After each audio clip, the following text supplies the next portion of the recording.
right. I'm so excited to have Kristin with me today. Kristin, welcome to the podcast. Thank you. So glad to be here. Yes. Okay. So, can you start by telling our listeners just a little bit about you and kind of the current roles that you play in life? Yeah, absolutely. So I currently work for Medtronic. It's a medical device company, and I work in supply chain with a focus on robotic process automation. So, really exciting. My husband sometimes struggles to tell everybody what I do for a living.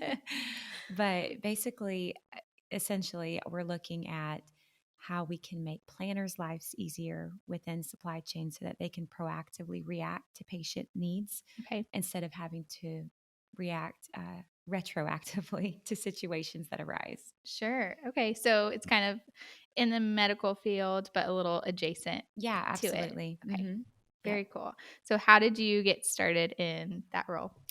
It was the Lord. The Lord just opened up the doors for me to work within Medtronic. I graduated from Gateway with a church music degree, Okay.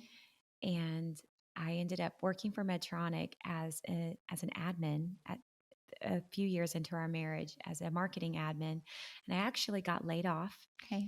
And during that time, I found out I was expecting Caden, and I Wow. had some pregnancy complications. So it was a blessing in disguise that I wasn't working. But 4 weeks after he was born, they asked me to come back in a contractor role. Hmm. And it was just enough to get my foot in the door, start meeting people again. At the time, we were located in Memphis, and a job came up working basically within our quality organization, getting our parts to market. And one thing led to another, and I found out that I had a knack, and I found out it was my niche for working with data within our Mm. purchasing system. Okay. And one thing led to another, and I ended up in supply chain. And just my manager kind of equipped us to ask the questions of could we automate this or could we do it Mm. better? And it just the Lord just opened the door, and so now I'm actually in a I was in a business unit role, but now I'm in a global role, and Okay. doing process automation for Medtronic worldwide. So it's really exciting. Yeah, Wow. It seems like such a unique set of skills to yeah. be in that role. Did you learn a lot about yourself along the way and maybe your personality as you grew into these roles? Yeah, absolutely. I did find that, um, you know, those of us that know the Lord know that we have to operate in the will of God, in the favor of God. And in this job, I certainly cannot tell you that I was qualified. Sure. But then when I found I that things came naturally to me, like working with data, I invested in those areas and I tried to become better. I went back to school. When I graduated from Gateway, it was not an accredited degree. So Okay. I went to Liberty and got my MBA while I was working at Medtronic. Actually, I started when Caden was 6 months old, Okay. and I graduated 2 weeks before I had Claire. Oh my goodness. What a So, time to be in school. right, right. So, but along the way, it's almost like I felt like the Lord gave me this opportunity, but then I had to definitely capitalize on Mm. moving forward and doing things that would improve myself.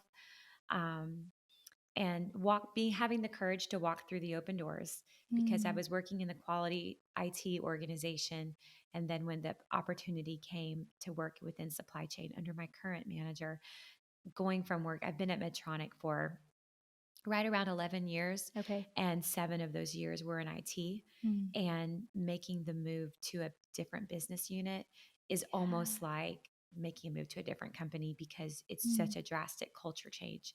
But we prayed about it, felt the peace of God surround us, and just knew that it was the right move. Mm. But God's just given us favor with my job. Uh, when we moved to Pensacola from Memphis, Mhm. the Lord opened the doors for me to be able to work remotely. Okay. So even moving from Memphis to Florida, and then from Florida to St. Louis was seamless from a job position perspective, Wow. because it was already set up for me to work remotely. And I can't say that. I am this incredible person, but the Lord has just opened the doors. And I feel like we've been living in the favor of God with my job. And it's been really exciting and a Wow. blessing. I love hearing when God just works everything out from a job perspective, almost like Mhm. confirmation that you're in his will in other areas of life For because sure. he's lining that up. Yeah. And Jeremy was a youth president in Florida. Okay. And in Florida, we have 3 camps. And so So you had I busy summers busy plus summers, kids. right? And being able to take off for 3 weeks in a row, well, actually, plus camp meeting. So you're looking at 4 weeks in the summer. Mm, We basically lived down in Ocala while Jeremy was youth president. But I was blessed that I could work remotely and sure. um, be able to balance and juggle being able to be on site with him, but still have a successful career. And all of that, I think, just was God's favor and God's blessing, and being able for us to move forward as a couple in his Hmm. ministry. But me also being able to keep my job and stay in good standing with them. Sure, absolutely. So I love what you said earlier about just it's like when you found your lane Yeah. and started running in it, you committed Hmm. and pursued the education and pursued maybe, just sharpening those skills Yep. as you ran in that lane. So tell us a little more about that, just as you grew those skills, just how to kind of hone in maybe in your lane that you're finding, how you can, as somebody starting out, how they could do that. Yeah, absolutely. So I would say honing in on the skills that, God gives us all giftings and talents. Um, and there are some things that do not come intuitively to me, and then there are some Mm, things that do. And I think if we focus on, the Strength Finder book that helps you find your sure, strengths, they talk about not necessarily focusing on your weaknesses. And not that we don't need to focus on becoming better, sure. but if you take the things that you are naturally good at and naturally Hmm. have strengths in and make those better, you're going to find more gratification quicker. And I think when you do have those small wins along the way, it gives you courage to maybe address some of those things that you can become stronger in. Maybe you would consider a weakness. I know that repetitive work drives me crazy. Like if I just have to sit, and I've done it, and I would do it again if I had to, but if I have to sit in front of a computer and just key in data, that drives me crazy, which led me to understand that I've got a passion for the field that I'm in, robotic process automation. Yeah. Let's take something that's repeatable and let's put a bot to it so that Hmm. whoever's performing the task can just set the task to run, walk away, and then they can be more successful in another area. So find the things that frustrate you and then make it better, like not just complaining for the sake of complaining, but maybe finding a solution to Sure. attach with that. Yeah. I'm curious if you know what your Enneagram type is. Have Yes. you done that at all? I'm a 3 wing too. Okay.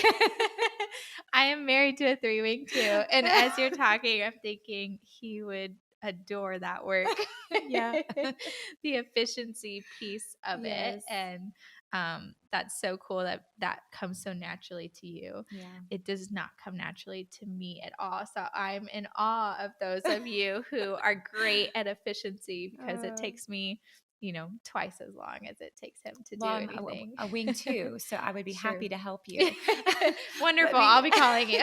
let me write you a bot that can do this, this, and this for you. Yes, that is so cool, and it really is such a niche that you're in, Yeah. and, just really cool that you found that and that it ties into your personality Yeah. so well. Yeah, for sure. For sure. And it takes, there's an element of, because the field that I'm in, I'm basically handling a program that our company hasn't done before. So Okay. we're looking at automation from a supply chain wide perspective and being able to drive it in such a way that's successful. And like my manager, one of his big things that he asks us is, okay, because we our group is analytics and insights for supply Mhm. chain. So this is really cool, but what's the so what behind it? Okay. So, and my job is helping execute on the so what. So Hmm. you have these insights, now let me help you make that tangible. Okay. in an easy way, whether it's a scheduled way or whether it's coming up with some back end automation. But then I'm also having to come up with um, designing the roadmap for what we want to do 3 years down the road. And Mm, that's hard, sure. especially when you're in a new environment and you're trying to benchmark against things that a lot of companies haven't done yet. But road mapping out for what you want the next 2 to 3 years to be. So I have found that because I am an Enneagram 3, like I Mhm. get overwhelmed very easily. And I would Oh, rather sure. not even think about it than start and feel like I'm failing. So I Mm. have to make myself take one bite at a time, accomplish one task rather than being overwhelmed by the entire project or the entire program. I see. So the small task along the way, Right. sure, let's knock those out and let's celebrate. But when it's the larger programs and projects, I can find myself getting overwhelmed. And that's a weakness, I would say, within myself that I have to overcome every Mhm. day and be able to say, I know this piece. And Mhm. once we figure out this piece, then we can get to this piece. And this is what I want to do in three Yeah. years. But knowing that if the plans change along the way, that's okay, Sure. and I can just breathe in, breathe out, Yeah. and have those everyday wins kind of help define what our future is. I love that because that's so applicable to really all of us. Yep. And as we get overwhelmed by the large picture, or even Mhm. if there's just something that we want to accomplish, whether you're in school or you're working towards a certification or Yep. you're trying to get a promotion, whatever it is, it's so hard to remember to celebrate those daily wins. Yep. And me and my husband were actually talking about this the other day because we can get so wrapped up in these big goals. And even though if you're not living the lifestyle of celebrating your progress along the way, even when you reach those goals, it's kind of like, okay, what's next? Yeah. Yeah. And there's no time to really kind of pat yourself on a Yep. back on the back in a healthy way of Right. wow, you really are making progress even if it doesn't feel like it. Absolutely. Absolutely. I think that's a really important just skill for Hmm. everyone to learn. So I love this, and it kind of sounds like what you're saying is that you put legs on this big vision Yeah. that people have and these dreams that they have or this direction that they see their company going in, but you actually make it workable and attainable Yep. for them. Yep. Absolutely. Very cool. That's an important role for everyone else to have someone play for them, Yeah. but to actually be the person in that role, I can imagine just takes a particular set of skills. Yeah, yeah. And then, right now, the way we're set up is I am the only one leading the program, and I've got contractors that work for me, Mm, but I don't have any direct employees right now. I don't know that I'll be able to keep it that way for much longer just because of sure. the work that comes in. But being able, and I think that this can be a feed over into um, our spiritual lives too, but identifying what I can do and be successful at, what I need to delegate, Mm, what because really right now the biggest thing for me to do is be able to prove the vision of mm, automation within our group. And so there are other things that I have to delegate or I have to figure out a different path than what I would normally do because I'm a worker bee by nature, but okay. I'm having to step away from that a little bit more and be more Mm, of the visionary for the overall program. Especially now that we're in a global role and we're not just working within a business unit. sure. But I think, as we work in the church, I think it's easy to, especially people that are naturally go-getters or naturally just very capable. It's easy for those people to take on too much and then they get Yeah. burnout and then they find that they're maybe a little good at a lot of things Mm, instead of being really good at one or two things. sure. But I think that goes to building a strong team around you and a strong team of support and and really mentoring others Mm, and giving, like, one of the things that we do within my team is even though I'm a team of one, my other peers on our team, um, with them are the person that I report to, we've got peers, is they've got people that report into them. And so they'll create stretch goals of okay. working in automation.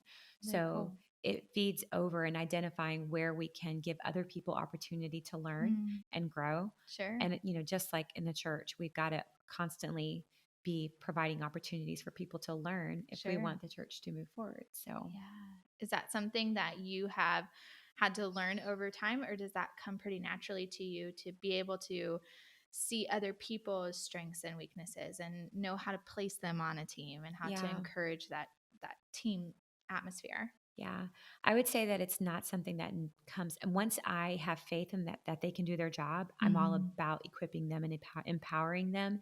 But taking that first step of relinquishing control Sure. is hard, but it's something that I've worked on. So it doesn't come natural, but I think it's necessary. Mhm. It's necessary for the long term vision of whatever you're trying to accomplish, but then also for your sanity and your health. It's necessary for you to help people succeed.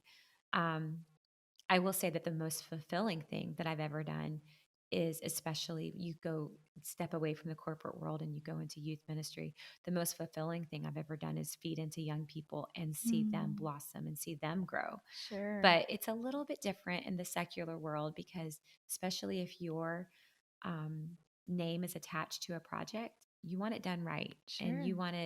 you want to make sure that every piece of it is accounted for. And sometimes that means stepping away Hmm. and letting other people do it. Yeah. But the times that I've had the courage to do that are the times that I've been the most successful. Wow. And it did not come naturally to me, but Sure. it's nice to know looking back that this is the way that I need to move forward and incorporate others into the success, and then advertise them and promote them Mhm. and give them visibility. And then Sure. you're building rapport with other people as well. Yeah. I would say that that's probably a struggle that most leaders have, especially in, like you're saying, a secular world, is just that give and take of Yeah. wanting things to be done right, but also wanting to build a team Yeah. that is competent and capable in and of themselves. So eventually your hands don't have to touch each piece, Yep. but I know that that's a hard balance Yep. just to Absolutely. find. Okay, so talking about leadership in your secular job, and then I know that you've held a lot of leadership roles in the church as well. How would you compare the two, and what advice would you give to someone who is pursuing both? What differences there are there, and maybe what can they expect, as the roles are two different things? Yeah. So I'm going to answer this kind of in a roundabout way. Sure.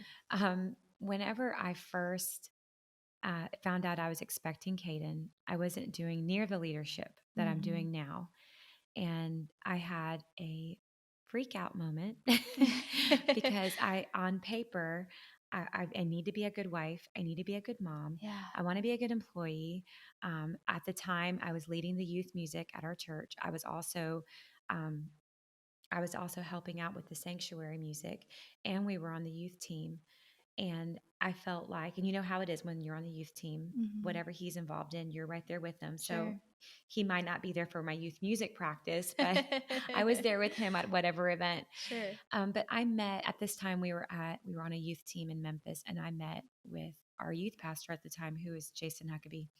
I met with him and I said, I need to resign from youth music because I Mhm. can't do, I was in my own head. I was like, I can't do this, this, and this, and this. And one of the things he said to me is, first of all, he asked me to pray about it some more. And he challenged me. He said, God's balancing book is not our balancing book. So what we Mm. see in the flesh and what should add up on paper is not the reality of operating in God's kingdom. Wow. So took a step of faith, and my list self stepped away from the list. Okay. And I said, okay, I'm just going to do my very best and give God my very best and devote my life to the ministry, not putting my family ab- above. So, as we know, the hierarchy should be God, family, and then church involvement. But I decided that I was going to seek God's will first and let everything flow from there. And I found that God's that is when, and I feel like it was a pivotal point for me Mm. personally. We had no idea what was down the road for us. Sure. We had no idea that Jeremy was going to go to Pensacola and serve under Pastor Kinsey. And we had no idea that he was going to be youth president of Florida. And we had certainly had no idea that we would move up to St. Louis and him operate in the position that he is now. Mm. But I believe it was a pivotal moment for me to see where I was going to place my value, Wow. because I don't believe that you have to have children and then step away from church involvement. Mm. Because just it was important for my children to see that the church and being involved in the church is a priority in my lives. Yeah. Do we still take vacations? Absolutely. Do we still have time with our children at night? And do we still have devotions with them? But what I have found is that one does not take away from the other. Mm. I can still have my job and still be involved. And for some reason, God makes it work.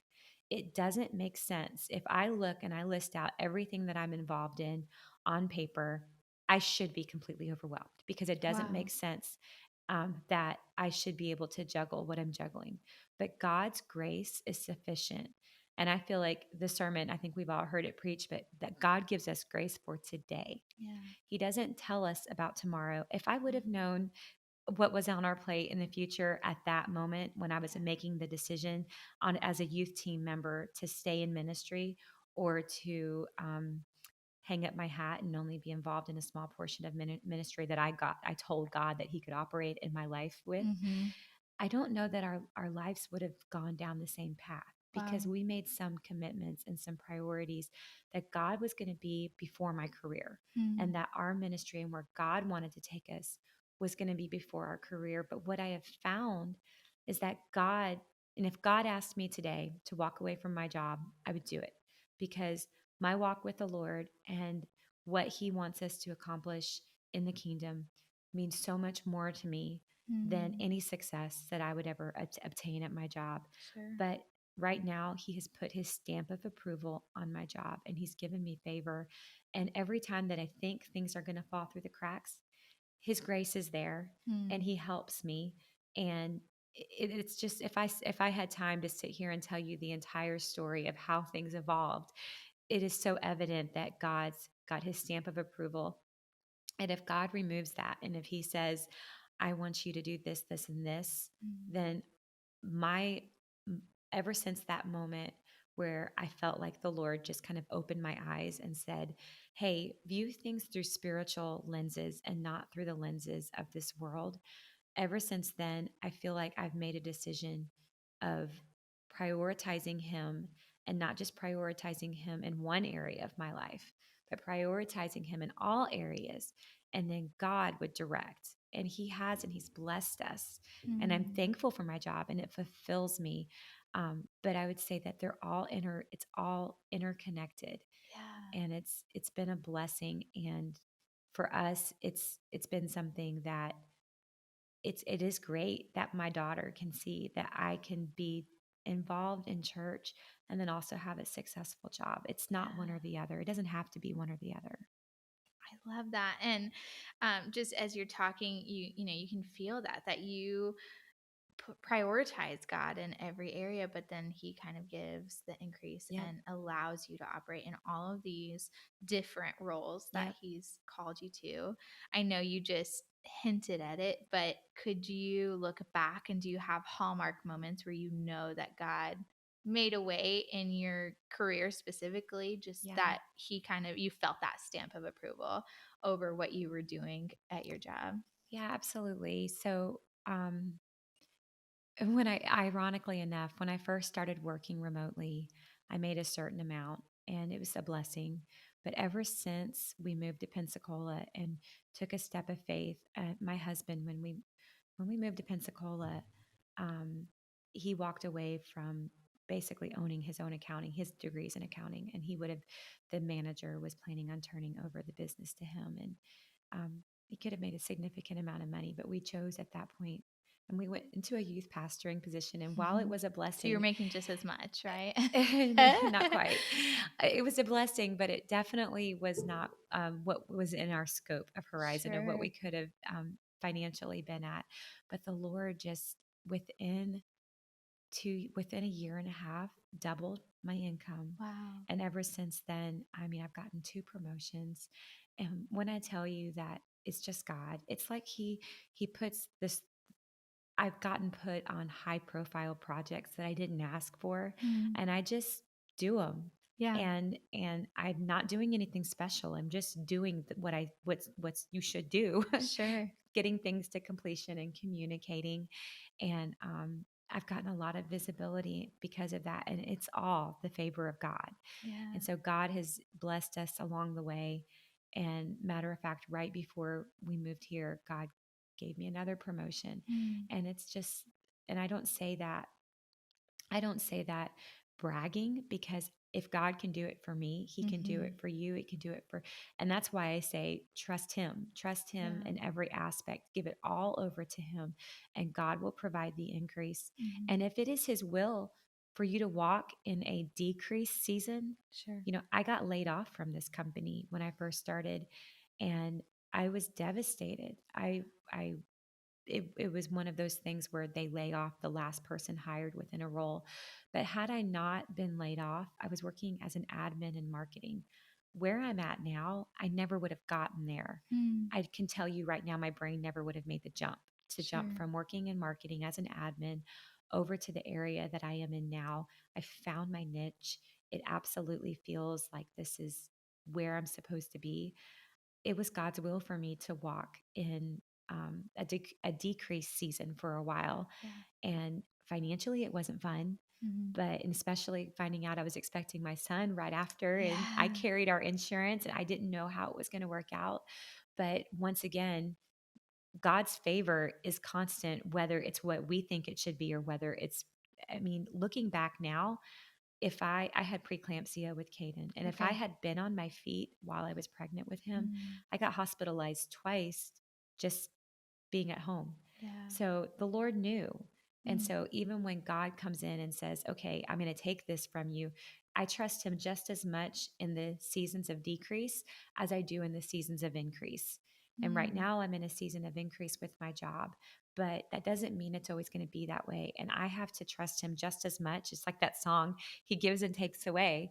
Ultimately, that's why I think it's so important for anybody who works in a secular role or really anywhere, to know that God is the one who provides the increase. And if he takes something away, there's a purpose behind it. And if he gives something to us, there's Mhm. also a purpose behind it. But Yeah. everything we do is ultimately for the glory of God. Yeah. I know that's probably easier to say now, sitting where you are, kind of having seen your story unfold. But I know that those words probably speak so much to those who are starting out, or maybe not starting out, but are in that season of Yeah. decrease and maybe can't see how it's benefiting them in the long Yeah. run. But everything you're saying, just how every aspect of your life even ties together. And I'm sure you've found this, but I've kind of found the skills that I learn even in my secular job increase my role as a mom, Yeah. as being someone involved in ministry. They give me greater capacity because of what I'm learning, even on a secular level, because we're one person, Yeah. regardless of where we are fulfilling a role. Absolutely. We are only one person. And if we are dedicating every single aspect to God, He just interweaves it all together Yeah. so beautifully. Yeah. And one thing that I find kind of humorous is one of the things my manager has said to me is, man, you've got a lot of emotional intelligence. And I feel like you hone in on things that I completely miss. And I told him one time, I said, we've worked in youth ministry for like, I don't even know how long, since 2000. I've been in youth ministry since 2004, Sure. a long time. And I feel like those interpersonal skills get developed by working with youth, and you have to be insightful. So it does. It feeds over into every aspect. And I will say that the analytical side of me has been brought out more by my job, Mm, and so I bring that kind of, my mind looks at things a little bit differently from a in a church environment too, thinking, okay, how could we do this better? How could we be more successful? And, we're in a different season right now because I'm not as intricately involved in day to day ministry like I was in sure. Pensacola. Um, and so it is, there's grace in every season. And Mhm. so this season of my life is a little bit different than what my season of my life was when my kids were super tiny Sure. and we were at the church every night of the week. Um, Probably now I would say my plate is even more full with work, Mhm. but God knew that when we were at that season where we were at the church every night and I had small children, I couldn't handle what I have now because it's a little bit different. And that's where I say you can just still see the overarching hand of God on every Mhm. season. Um, and yeah, we're one person and everything affects there's a domino effect on every piece of it. And that's why I think it's so important that we have to stay healthy individuals Mhm. and grounded. Um, have my I have to have the days that I go without my Jesus time. That's what I tell my kids. It's like mommy needs her Jesus time. The days that I mean, every single one of us, we're human and we have days where we're not consistent. Yeah. If I go without Jesus time, I feel it and I feel like my world's spinning out of control. But if I just get in his presence and I say, okay, Mm. God, I've messed up. I need you to ground me and I need Yeah. you to be my anchor. I feel like, okay, everything's the way it should be again. And then once again, I'm letting him direct my ship instead of me direct it myself. Yeah. Are there any other ways that you've found just that you can take care of yourself or, replenish your own self as you're balancing all of these things? What have you done that Yeah. has been successful for you? So I would say from a very if you're talking for me, at least from a career perspective, one of the things that we've instituted at my job is we have meetings. And if you're a part of a social organization, people love to have meetings. And you've seen the meme of um, this is another meeting that could have been accomplished in an email. Yes, I almost got my husband a mug Yes. that said that if he drank coffee, he would have had a mug because that is his, kind of life motto. Right, right. So, in my role specifically, there is a lot that I do that I have to have meetings and I have to talk through requirements. So, I have to gather the business requirements in order to automate. But then out of those meetings, there's action that have to happen. And so, if I'm having 6 meetings a day, and then I still have to go and do the action, that is Mhm. very draining. So, one of the things that we've incorporated is we call them Focus Fridays. Okay. And Focus Fridays means unless it's an emergency, you don't schedule a meeting on Fridays. And that Okay. has been Medtronic wide, which is incredible because Yeah. I've got my calendar blocked off on Fridays and I'm able to process. Sometimes it's not even doing actual work, but it's processing. Okay, this is what I need to do. This is how I plan for next week. These are the Mm. action items that I need to complete. And this is when I'm going to do it. So then I plan my calendar for the next week.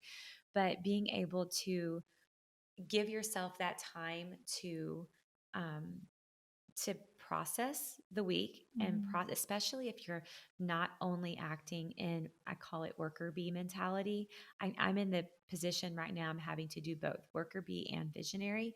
But the visionary side of it is very important because that's what's being communicated to our leadership. The Mm. visionary, they don't necessarily care about the worker bee stuff. Sure. The people that I'm delivering to do. Yeah. So I've got a bunch of different customers. So I have found like this Focus Friday where I process the week and then the things that are immediately deliverable, I work on those Mm. without the meeting distraction. Sure. That really makes a difference. And Yeah. then there are some times that I just take a moment away and I breathe Yeah. and I breathe and I think, okay, I've got, and I joke around with my team. I'm like, okay, we can boil the ocean or we can get a small pot of water out of the ocean and we can boil that. And once again, celebrate the win. Yeah. The small chunks, the Yes, attainable things that you can do. yes. And before you know it, you've got a completed program and you Yeah. can look back and you can see, well, this is where we've gone. And it's Mhm. really exciting to see the progress that you've made. But if you don't, for me personally, if I don't allow myself that breathe time, and I went through a period of time where I didn't, and I was Mhm. constantly stressed out, and that feeds over into your relationships at home with your family, with your husband, because we are one person. And if Mhm. I don't ground myself spiritually, for me, it works best at the beginning of the day. I've got my routine. If I don't ground myself spiritually and then set up some healthy habits throughout the week, then I will eventually implode. Mm. Yeah. So it's taking care of yourself really in every role you Yes. have, making sure when you're home, you're taking care of yourself. And Yes. when you're at work, you are finding ways to make the job a little more attainable. So Yeah. not just letting one kind of run you into the ground and then Right. trying to recover before you move on to the Right. next role. Right. And I would love to tell you that I'm an incredible athlete who gets out and runs every day. And I'm sure it's very cathartic for those of you that do. I'm in the deep breathing camp as well. That is what Yes. resets Let's me. let's breathe in, breathe out, and have Jesus time, and I'm Yes. good to go. Very good. Okay, so I'm curious because there's been a lot of people transition to either online or remote working, or more in the self-employed space in the Yeah. last few years, just with the pandemic and everyone kind of being at home for a while. But you are a little more experienced than some of us in that you've been doing it for several years. So how did you first find that transition of going from in person to now going remote? What challenges did it bring? Yeah. So when I first started working remotely, nobody within my company was doing it. I literally got to write out my own. That's another thing, talking about the favor of God. Like Mhm. God just made a way for that to happen. But I would say I went into it being very intentional about relationships. Okay. So I share my camera all Mm. the time. I know some people are uncomfortable with that. I've gotten over that because Mm. seeing me smile while I'm asking them to change their culture on how they do things and trust a bot to do It something softens the blow just softens a the little blow bit. and lets them see visually that I am for them and I'm trying to help them. Mm. So I was very intentional with sharing my camera on Zoom calls. If it was more than 2 emails back and forth, I picked up the phone and I called them. I I would set up introductory meetings. So if there was a new person within supply chain that started that I would consider um, someone who was an influencer, a stakeholder into me being successful, I Mm. didn't wait for them to set up a call with me. I set up a call with them and introduced myself on camera to say, hey, I'm remote, but I'm Kristin and I'm welcoming you to Medtronic or welcoming Okay. you to our team. And I found that being intentional with relationships at work really made a difference because a lot of the things that I was doing and have been doing over the past few years have been asking people to trust new processes and stepping away Mm. from the status quo and developing that with a trusted relationship goes a lot further, a lot quicker than what it Yeah. does if they don't know who I am. Yeah. Sounds like you're in the position to ask people to step into the uncomfortable or Yes. the new and Yes. something that they're not necessarily maybe always the happiest Right. about doing. Right. Okay. So the goal is to not replace people's jobs, but it's to make, and I mentioned this at the beginning, but Mhm. our mission at our company is to alleviate pain and extend life and to Sure. get our products to our customers. And if I can help make things less manual for our Mhm. supply planners who are trying to get products all over the globe. I mean, we're a huge company, being able to get products all over the globe. How much better of a planner would they be if they can just push a button and 500 lines update than if they're having to manually input dates into every single line. So Mhm. I think people have begun to see the vision of what it could do. It's not deploying little robots out there to do their job, but it's actually taking processes Okay. and automating processes so that we can be more effective as an organization. Okay. So I'm wondering how much being an advocate for what you do plays a role in your job, where you're having to maybe educate people and bring awareness, but also show them the good in what you're doing. How much Yeah. are you having to do that? Quite a bit. And one of the ways that I found, because we were in a business unit role before, and when you're in a business unit role, you're working more closely with a small group of people. Hmm. And we had great success in that role, which is why we're in a global role now. Sure. But I've been able to utilize those people that we had success with and Mm. get their testimonials. So it's not my voice saying, Sure. hey, this is great. It's actually them. We're actually working on a video right now where it's a live interview Okay. of their inputs into how much this has made their life better Mm. to be able to deploy a process throughout. all of Medtronic. Awesome. Yeah. So how would you or would you have any words of wisdom for anyone who's having to advocate for their position, who is educated and who is competent but maybe is receiving some pushback just on either who they are as a professional or the role that their profession plays in the larger organization where they're working? So one of the things that I I have I was in a position where I was unhappy when I Okay. was in IT, and um, I felt like my skills were being underutilized. I didn't demand to be over. I didn't demand change. Mm, I just asked the Lord to lead me and guide me. sure. I'm not one to job hop, never Sure. have been. But when this opportunity and the Lord throws things our way, and we know when it's a God moment. Sure. And so when I had the opportunity to move into supply chain, it was not a massive bump in pay, but Mhm. I felt like it was more aligned with what my goals were. Yeah. It was much easier for me to look um, for change than it was for me to demand change within Okay. my organization. And that may not be the same for everybody, but for me, that's what worked best for me. And um, it was absolutely the right move to, and I'm still within Medtronic, but I moved from working in IT over to supply chain. And it was absolutely the best move for me. And I know that that is not a situation that is repeatable for everyone Sure. in that same, but I would say that if you are miserable and you are not happy and you are not fulfilled, you got to look for change Mm. in one way, shape, or form. And it may be that God may move someone on that's impacting you, but then God can open the doors. If He's opening the doors for you to move, don't be afraid. Sure. If you see that it's an open door, just have faith in God that He's going to handle it. Mm. So trusting God and then also not being afraid to make a move Yeah. yourself out of an Yeah. unhealthy or unproductive And environment. I've never been a fan of demanding and advocating. Just like in the church, we don't Mm. say notice me, use me. I feel like we still have to be humble and have humble Sure. characteristics because God will fight our battles. And so I've never been a fan of demanding for my skills to be noticed. Sure. I feel like we can trust God enough to know that and still trust the open doors, but um, I don't think we have to demand that we're noticed, and because Mm. God will make room for us. I love that. And just I've heard before that your character makes room for you It does. wherever you are.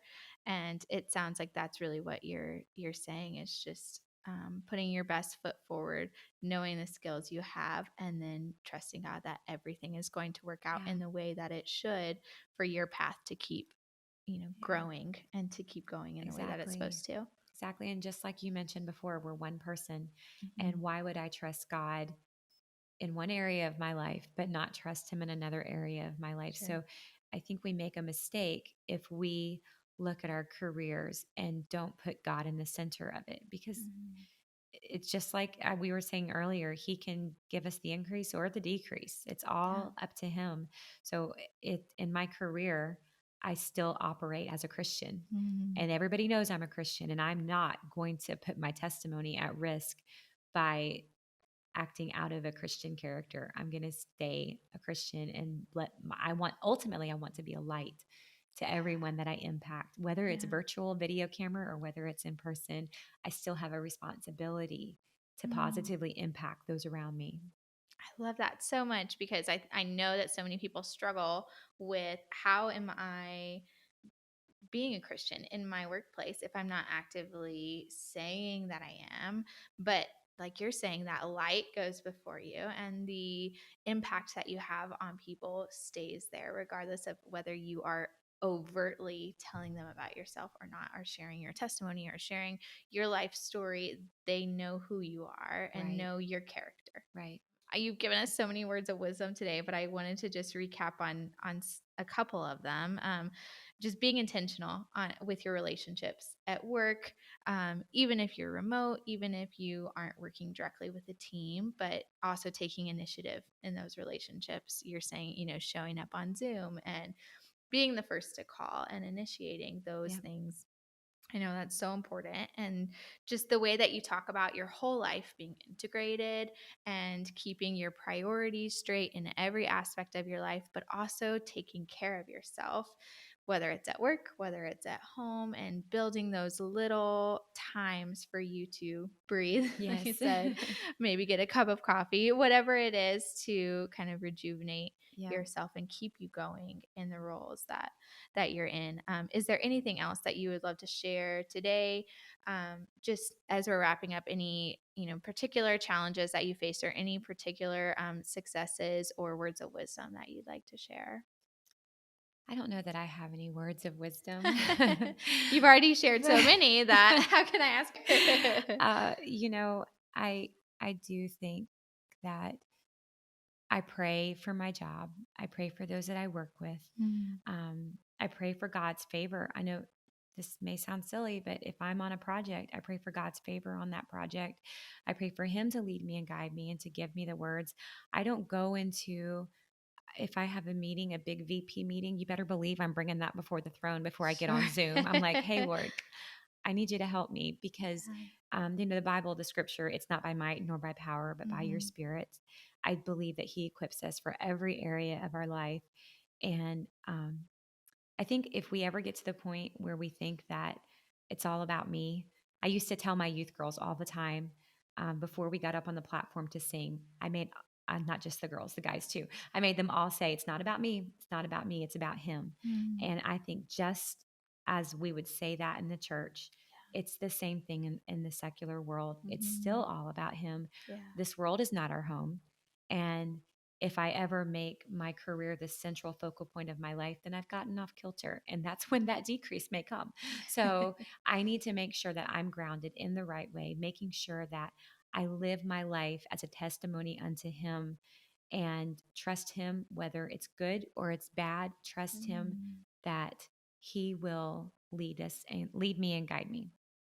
So good. I have notes from today and I'm making mental notes too, just because everything you said is so impactful and meaningful. So I appreciate it. And I know our listeners will appreciate you sharing. Thank I want to you. wrap up today just with a question Yep. that we ask everybody.